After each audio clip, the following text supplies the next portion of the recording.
In the quiet town of Bayshore, New York, a story unfolded that would grip the nation. The case of Katie Beers, a mere child of 10, opened not only a criminal investigation, but also a window into a troubled mind. What leads a person to commit such heinous acts against an innocent child? What shadows lurk in the psyche of a perpetrator capable of orchestrating a kidnapping that would hold the attention of a nation? Our story begins with Katie, a bright-eyed child whose life took a drastic turn on the eve of her 10th birthday. But to understand the criminal mind behind her abduction, we must delve into the past of John Esposito, her captor. Esposito, a family acquaintance, was known for his unsettling closeness to Katie. What was it about his upbringing, his past, that precipitated such a drastic act?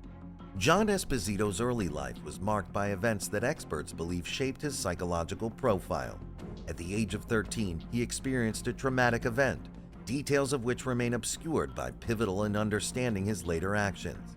How did this event alter his perception of relationships and boundaries?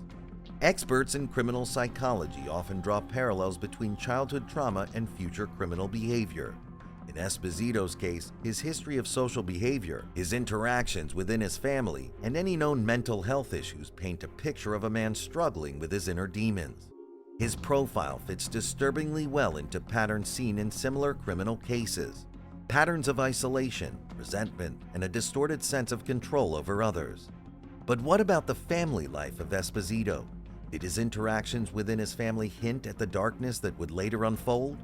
Witnesses and those close to the family describe a man who was often withdrawn, displaying odd behaviors that, in hindsight, seem like red flags.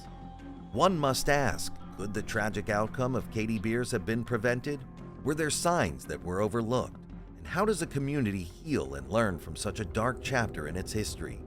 As we explore the depths of this case, we will uncover the layers of a mind plagued by its past. A past that set the stage for a crime that would change the lives of many. We will delve into the psychological analysis of a perpetrator whose actions defy understanding and yet offer crucial insights into the human psyche. The disappearance of Katie Beers on December 28, 1992 sent shockwaves through the quiet community of Bayshore. A child just 2 days shy of her 10th birthday vanished into thin air. How does a community react to such an unsettling event? What goes through the mind of a child in those critical moments of abduction? Let's reconstruct the events of that fateful day. Katie was lured by John Esposito under the guise of a birthday shopping trip, a seemingly innocent gesture that masked a sinister plan. Imagine the confusion and fear that must have gripped Katie as the familiar surroundings of a shopping center gave way to the unknown confines of Esposito's home. The details of the abduction are chilling. Esposito, a man trusted by Katie and her family, meticulously planned the kidnapping, exploiting the innocence of a child's trust. The question that haunts us is, what drives a person to such meticulous and calculated cruelty? In the hours following her disappearance, the local community rallied together, a testament to the bonds of a small town. Missing posters adorned every street corner, and the local police launched an extensive search operation. But as hours turned into days, hope began to wane. Where was Katie Beers? What had befallen this bright young girl? Amidst the frantic search, the behavior of John Esposito raised suspicions. His inconsistent statements to the police, his nervous demeanor, and his overeagerness to help in the search efforts painted a picture of a man hiding a dark secret. But was it enough to lead the authorities to Katie? The critical breakthrough in the case came when Esposito's story began to unravel under the scrutiny of the investigators. Each inconsistent detail, each nervous glance added to the growing suspicion that he knew more than he was letting on. But what was the crucial piece of evidence that turned suspicion into certainty? As the investigation into Katie Beers' disappearance deepened, the focus inevitably shifted to John Esposito, a figure who was becoming increasingly enigmatic and suspicious in the eyes of law enforcement. How does a suspect under the microscope of an intense investigation behave? What psychological tactics do investigators use to unravel the truth from a web of deceit? The third section of our narrative delves into the intricate dance between Esposito and the investigators.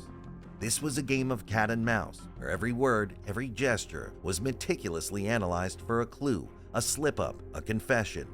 The pressure was mounting on Esposito, but what was it that finally cracked his facade? Esposito, under the relentless questioning of seasoned detectives, began to show signs of cracking. His initial confidence wavered as the evidence began to mount against him. Investigators, employing a blend of psychological pressure and factual confrontation, slowly chipped away at his defenses. But what about the physical evidence? Did the search of Esposito's home reveal anything? The breakthrough came when a painstaking search of his property led to a discovery that would turn the case on its head. Hidden within the depths of Esposito's home was a concealed bunker, a space so sinister in its construction and purpose that it sent shivers down the spine of even the most seasoned officers. The discovery of the bunker raised a flurry of questions. How had Esposito managed to construct such a hideaway undetected? What was the purpose of this chilling space? And most importantly, was Katie Beers inside? The answers to these questions came with the eventual confession of John Esposito. Faced with the irrefutable evidence of the bunker and the mounting pressure from the investigators, he finally admitted to the abduction of Katie Beers.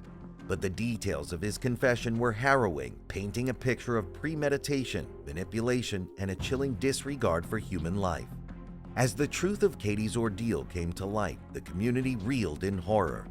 The betrayal by a trusted acquaintance, the meticulous planning of the crime, and the psychological manipulation of a young child were aspects that shook the very foundations of trust and safety within the community. The resolution of the Katie Beers case is a testament to both the resilience of the human spirit and the tireless efforts of law enforcement. But what happens when a child presumed lost is found alive? How does a community, a family, most importantly, a young survivor, begin the process of healing and justice? In this crucial part of our story, we focus on the aftermath of Katie's miraculous rescue. After 17 harrowing days in captivity, Katie was found alive in the hidden bunker of John Esposito's home. The discovery was a mix of relief and horror, relief that Katie was alive and horror at the conditions of her confinement. Katie's rescue brought to light the psychological and physical ordeal she had endured. Confined in a small, dark space, deprived of basic human contact and comforts, Katie's resilience in the face of such adversity was nothing short of remarkable. But how does a child recover from such an ordeal? What psychological support and therapies are essential in helping a young survivor rebuild their life? The legal proceedings against John Esposito unfolded amidst a media frenzy. The world watched as the case against him was built, piece by piece, revealing the extent of his planning and the depth of his deception. But what were the key pieces of evidence that ensured his conviction? How did the testimony of a brave young girl play a pivotal role in delivering justice? The trial was a complex mix of legal strategy, psychological analysis, and the raw, emotional testimony of those involved. Prosecutors painted a picture of a manipulative predator, while the defense attempted to humanize Esposito, highlighting his troubled past and mental health issues. But in the end, the overwhelming evidence and Katie's courageous testimony sealed his fate. John Esposito was convicted and sentenced, but the story does not end with his incarceration.